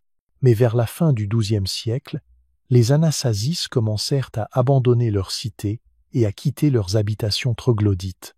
Quand les explorateurs espagnols arrivèrent au XVIe siècle, cette civilisation autrefois florissante avait presque totalement disparu, ne laissant que des ruines et un mystère qui intrigue encore les archéologues. Pourquoi les Anasasis quittèrent-ils soudainement leur foyer et disparurent-ils du sud-ouest américain? Plusieurs théories cherchent à expliquer ce déclin, et beaucoup mettent en avant des causes environnementales. La plus répandue évoque une longue période de sécheresse entre la fin du XIIe et le début du XIIIe siècle. Les analyses des cernes d'arbres et autres données environnementales montrent que la région connut alors des sécheresses sévères. Les récoltes auraient échoué. Les sources d'eau se seraient taries, forçant les Anasasis à partir vers des terres plus fertiles. L'effondrement aurait aussi pu être aggravé par la surexploitation des ressources locales. Le milieu naturel, aussi grandiose que rude, offrait peu d'eau et de terres cultivables. Avec la croissance de la population, la demande en bois et en matériaux aurait dépassé les ressources disponibles, provoquant déforestation et dégradation de l'environnement. Cette pression aurait créé des tensions sociales et politiques, rendant leur société plus vulnérable face aux crises. Certains chercheurs avancent aussi que des facteurs extérieurs auraient joué un rôle, comme des conflits avec des tribus voisines. Bien que les preuves de guerre ouverte soient limitées, il est possible que les Anasasis aient été contraints d'abandonner leurs terres sous la pression d'autres groupes désireux de s'approprier les ressources de la région. L'essor de cultures voisines, comme les Navajos et les Hopis, aurait pu contribuer à ce déplacement. Une autre hypothèse suggère un changement culturel ou religieux. Les Anasasis étaient profondément spirituels, leur religion étant étroitement liée à la nature. Peut-être vécurent-ils une transformation spirituelle ou sociale qui les poussa à migrer. L'abandon des habitations troglodytes marquant alors la fin d'une ère et le début d'une autre. Malgré toutes ces théories, la cause exacte de leur disparition demeure inconnue. Ce qui est certain, c'est que leur héritage perdure. Les ruines de Mesa Verde, de Chaco Canyon et de Canyon de Chelly continuent d'impressionner, témoignant de l'ingéniosité et de la résilience de ce peuple ancien. Les Anasasis ont disparu du sud-ouest américain, mais leur influence reste vivante dans les cultures des tribus amérindiennes qui leur ont succédé, comme les Hopis, les Unis et les Navajos. Aujourd'hui, en contemplant leurs ruines, le mystère de leur disparition demeure une énigme captivante. Ont-ils été victimes d'un effondrement environnemental? Ont-ils fui à cause de conflits ou de tensions internes? Ou ont-ils simplement migré vers de nouvelles terres à la recherche d'un avenir meilleur? La réponse reste insaisissable. Mais l'histoire des Anasazi nous rappelle qu'une civilisation, aussi avancée soit-elle, peut disparaître, laissant derrière elle seulement l'écho d'une grandeur révolue. La civilisation harapéenne. L'effondrement des cités de la vallée de l'Indus. Imaginez une cité animée qui fut autrefois un modèle d'innovation et de sophistication, avec des rues bien tracées, des systèmes d'assainissement avancés et une économie florissante. C'était la civilisation harapéenne, l'une des toutes premières cultures urbaines du monde, qui prospéra vers 2500 avant notre ère dans les vastes plaines de la vallée de l'Indus, correspondant aujourd'hui au Pakistan et au nord-ouest de l'Inde. Connus pour leurs remarquables cités comme Harappa et Mohenjo-Daro, les Harapéens laissèrent un héritage de prouesses technologiques et de planification urbaine bien en avance sur leur temps. Pourtant, malgré ces réalisations impressionnantes, cette civilisation s'effondra mystérieusement vers 1900 avant notre ère, et les raisons de sa disparition continuent de dérouter historiens et archéologues. Les cités harapéennes étaient de véritables merveilles d'ingénierie. Elles étaient construites avec une précision et un sens de l'ordre rarement vus dans l'Antiquité. Les rues formaient un quadrillage, et les maisons en briques cuites possédaient souvent des puits privés et des systèmes d'évacuation. On y trouvait aussi de grands bains publics, signe d'une forte importance accordée à l'hygiène et peut-être à certaines pratiques religieuses. Les Harapéens étaient des artisans talentueux, produisant bijoux raffinés, poteries et outils en bronze, en ivoire ou en pierres semi-précieuses. Le commerce était central dans leur économie. Des indices montrent qu'ils échangeaient avec des régions aussi lointaines que la Mésopotamie, troquant coton, bois ou lapis-lazuli. Pourtant, malgré ces avancées, la civilisation finit par s'effondrer. Vers 1900 avant notre ère, beaucoup des grandes cités de la vallée de l'Indus furent abandonnées et le réseau urbain s'écroula. Qu'est-ce qui provoqua cette chute soudaine? Les théories abondent, mais aucune réponse définitive n'a encore été trouvée. L'explication la plus discutée est celle d'un bouleversement environnemental. La vallée de l'Indus dépendait fortement des pluies de mousson, essentielles pour l'agriculture et la vie quotidienne. Or, des indices laissent penser qu'au moment du déclin, ces cycles pluviométriques changèrent, entraînant des sécheresses et la diminution des ressources en eau. L'assèchement de la rivière Sarasvati, axe vital pour les Harapéens, aurait gravement perturbé l'agriculture et le commerce. L'effondrement de la production alimentaire et la raréfaction de l'eau auraient entraîné famine, troubles sociaux et, finalement, l'abandon des cités. D'autres chercheurs évoquent au contraire le rôle destructeur des inondations. Le fleuve Indus, sujet à des crues saisonnières, aurait pu causer des dégâts répétés aux infrastructures urbaines. Des crues massives auraient même déplacé le cours des rivières, rendant les cités vulnérables et difficilement habitables. En plus de l'environnement, des facteurs internes ont sans doute contribué au déclin. La civilisation harapéenne semblait très centralisée, avec un réseau commercial étendu et un système d'unités standardisé. Mais si les ressources commencèrent à manquer, les rivalités pour l'eau et les terres agricoles purent provoquer des conflits internes, affaiblissant la cohésion des cités. La baisse des échanges avec d'autres régions, notamment la Mésopotamie, aurait également fragilisé leur économie.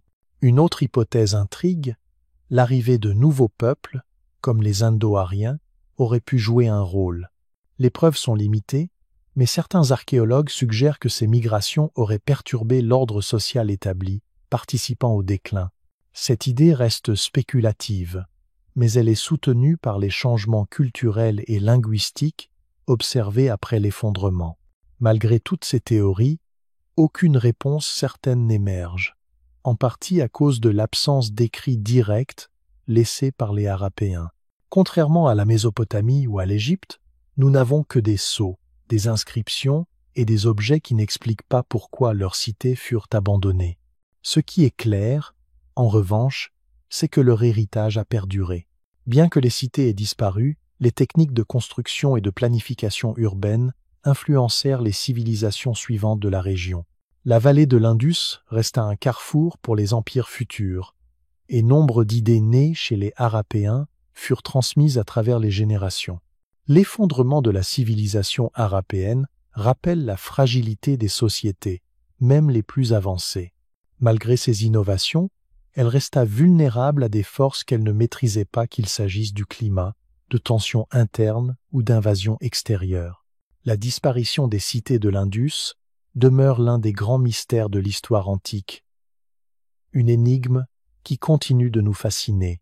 Alors que nous explorons encore les ruines de Mohenjo-Daro et d'Harappa, une question persiste.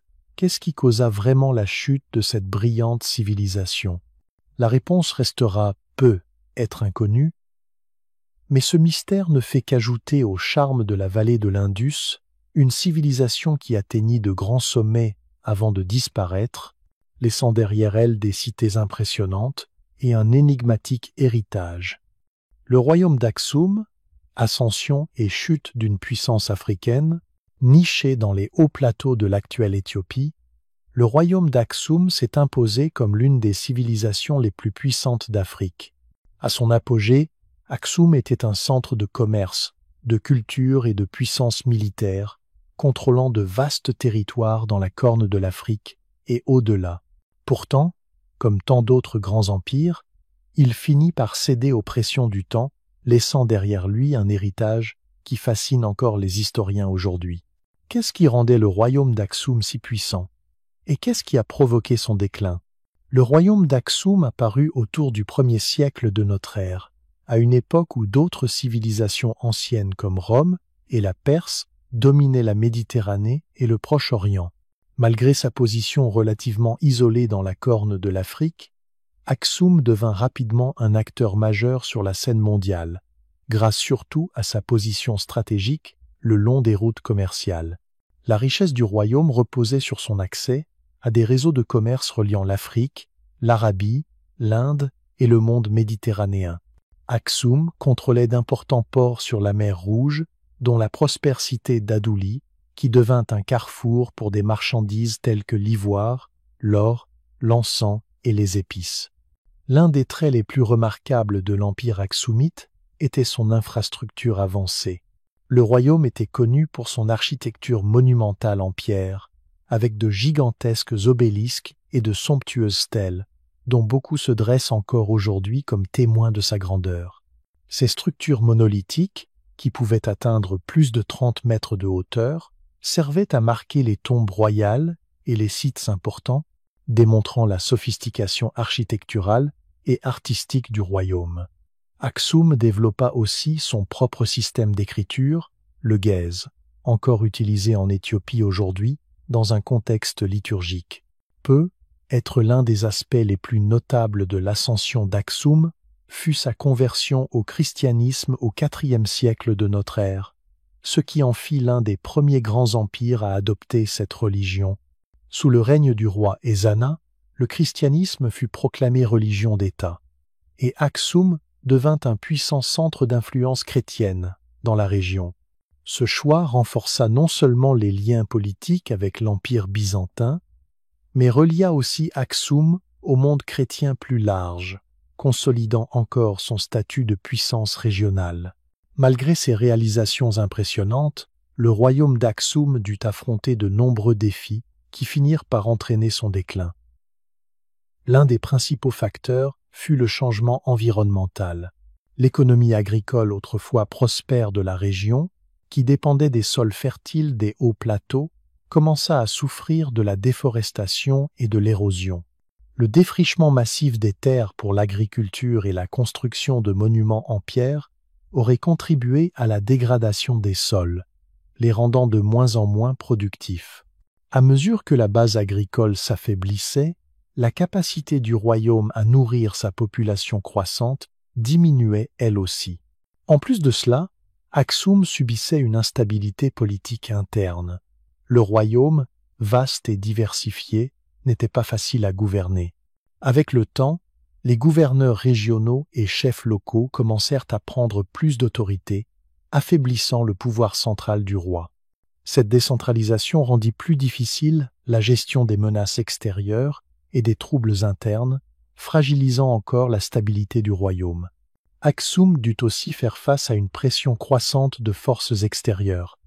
Au 7e siècle de notre ère, l'essor de l'islam bouleversa profondément le paysage politique et économique de la région. Les armées arabes, en s'étendant rapidement dans la péninsule arabique et en Afrique du Nord, prirent le contrôle de routes commerciales clés en mer Rouge, ce qui limita directement la capacité d'Aksum à commercer avec la Méditerranée et l'océan Indien. La perte de ces routes vitales, combinée à la montée en puissance des États musulmans, affaiblit considérablement l'économie du royaume. Au 8e siècle de notre ère, la puissance d'Aksum était en déclin. La cité autrefois florissante d'Adoulis, principal port du royaume, fut abandonnée et l'influence d'Aksum diminua. Bien que le royaume ait continué d'exister en tant qu'entité politique pendant plusieurs siècles encore, il n'était plus la force dominante qu'il avait été. Finalement, le royaume se fragmenta en petites puissances régionales et ses grandes cités furent englouties par le sable du temps. Aujourd'hui, les ruines d'Aksum demeurent un puissant rappel de la gloire passée du royaume. Les obélisques géants, les vestiges de palais et de tombes, ainsi que les anciennes inscriptions, racontent l'histoire d'une civilisation qui régna autrefois sur un vaste empire. Malgré sa chute, l'héritage d'Aksum perdure, surtout en Éthiopie, où son héritage chrétien et ses traditions culturelles continuent de façonner l'identité de la nation. L'ascension et la chute du royaume d'Aksum offrent de précieuses leçons sur la fragilité même des civilisations les plus puissantes. Les changements environnementaux, l'instabilité politique et les détournements de routes commerciales peuvent tous contribuer à la chute d'un empire, aussi fort soit-il. Pourtant, même si Aksum a fini par disparaître de l'histoire, ses apports culturels et religieux ont survécu, laissant une empreinte durable sur la corne de l'Afrique et au-delà. L'histoire d'Aksum est à la fois celle d'un triomphe et d'une tragédie, un témoignage de la force durable de la culture et de la foi, et un rappel que même les plus grands empires doivent un jour affronter le passage du temps. L'Empire romain, la chute de l'Occident et de l'Orient, à son apogée, l'Empire romain était une force immense et redoutable, dominant le monde méditerranéen ainsi qu'une grande partie de l'Europe, de l'Afrique du Nord et du Moyen-Orient. C'était une civilisation connue pour ses réalisations inégalées dans le domaine du droit, de l'architecture, de l'ingénierie et de la gouvernance. Du Colisée aux routes romaines qui s'étendent encore à travers les continents, l'héritage de Rome reste visible aujourd'hui. Mais, malgré sa puissance impressionnante et son influence durable, l'Empire romain finit par tomber non pas une fois, mais deux. La chute de l'Empire romain, en Occident comme en Orient, fut un processus long et complexe qui dura des siècles. L'effondrement de ce géant antique est l'un des événements les plus marquants de l'histoire, marquant la fin de l'Antiquité et le début du Moyen Âge. L'Empire romain commença sa longue et prestigieuse histoire en tant que république, avant de se transformer en empire sous Auguste en 27 avant notre ère. À partir de ce moment, Rome étendit son emprise, conquérant des territoires lointains, de la Bretagne à l'ouest jusqu'aux terres fertiles de Mésopotamie à l'est. Pendant des siècles, l'Empire symbolisa la puissance, la stabilité et la prospérité. Ses légions étaient la force militaire la plus redoutable du monde antique, et ses villes étaient des centres de culture, de commerce et d'innovation. Au IIe siècle de notre ère, l'Empire romain atteignit son extension territoriale maximale. Il était divisé en provinces, chacune gouvernée par un représentant nommé par Rome, et la paix romaine, la Pax Romana, permit au commerce et à la culture de prospérer à travers l'Empire. Rome elle-même était une métropole animée, abritant plus d'1 million d'habitants, avec ses temples grandioses, ses théâtres et ses bains publics. Le vaste réseau routier et les infrastructures de l'Empire facilitaient la communication et les échanges, faisant de Rome l'une des sociétés les plus avancées de l'Antiquité. Pourtant, aussi puissant qu'il fut, l'Empire romain dut faire face à des difficultés grandissantes qui finirent par causer sa chute. La première grande fissure apparut au IIIe siècle de notre ère, quand une combinaison de troubles économiques, de défaites militaires et de conflits internes affaiblit l'Empire. La crise du IIIe siècle vit Rome déchirée par des guerres civiles, un déclin économique et des invasions venues de l'extérieur, notamment des Goths, des Vandales et des Perses. Les frontières immenses de l'Empire devinrent de plus en plus difficiles à défendre, et son armée, jadis enviée du monde entier, commença à montrer des signes d'épuisement.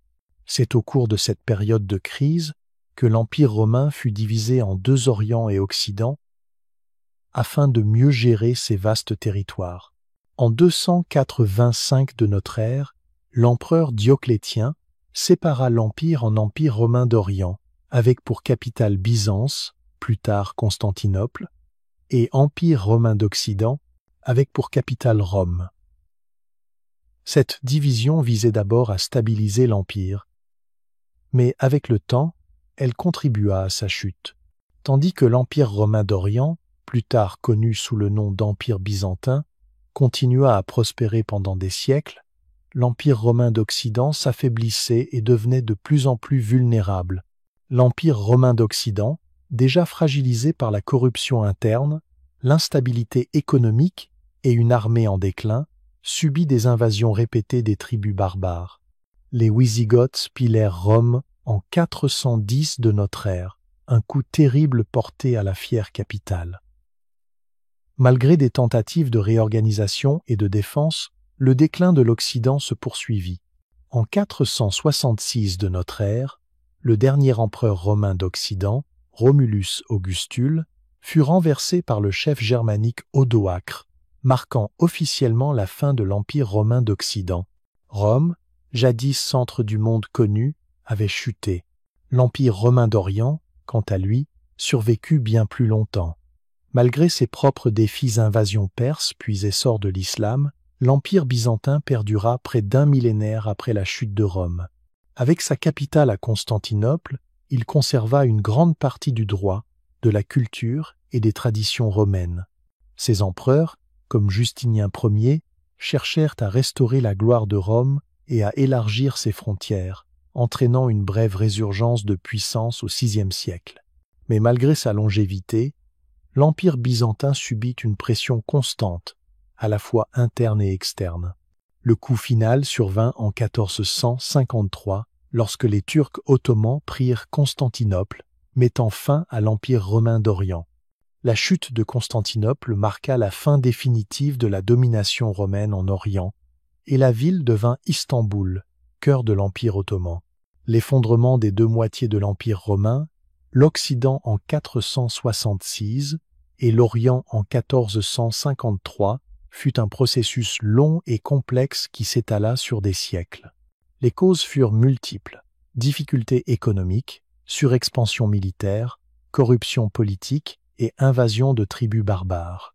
L'immensité de l'Empire le rendait difficile à gouverner efficacement, et à mesure qu'il s'affaiblissait, il devenait plus vulnérable aux menaces extérieures. La division de l'Empire en 2, conçue au départ pour stabiliser la situation, accentua finalement la fracture entre Orient et Occident, accélérant le déclin de la partie occidentale. Pourtant, la chute de Rome ne signifia pas la fin de son héritage. Le droit romain, sa culture et son modèle de gouvernance continuèrent d'influencer le développement de la civilisation occidentale. La chute de Constantinople en 1453 marqua la fin de l'Empire romain, mais la préservation du savoir grec et romain par l'Empire byzantin contribua à déclencher la Renaissance en Europe. Aujourd'hui encore, l'héritage de Rome vit dans nos lois, notre architecture, nos langues et même notre manière de gouverner. La chute de l'Empire romain, en Occident comme en Orient, rappelle la fragilité des civilisations, même les plus puissantes. Les empires peuvent atteindre la grandeur, mais sans adaptation, unité et résilience, ils peuvent aussi s'effondrer. Et pourtant, même dans leur déclin, ils laissent derrière eux un héritage qui continue de façonner le monde des générations plus tard.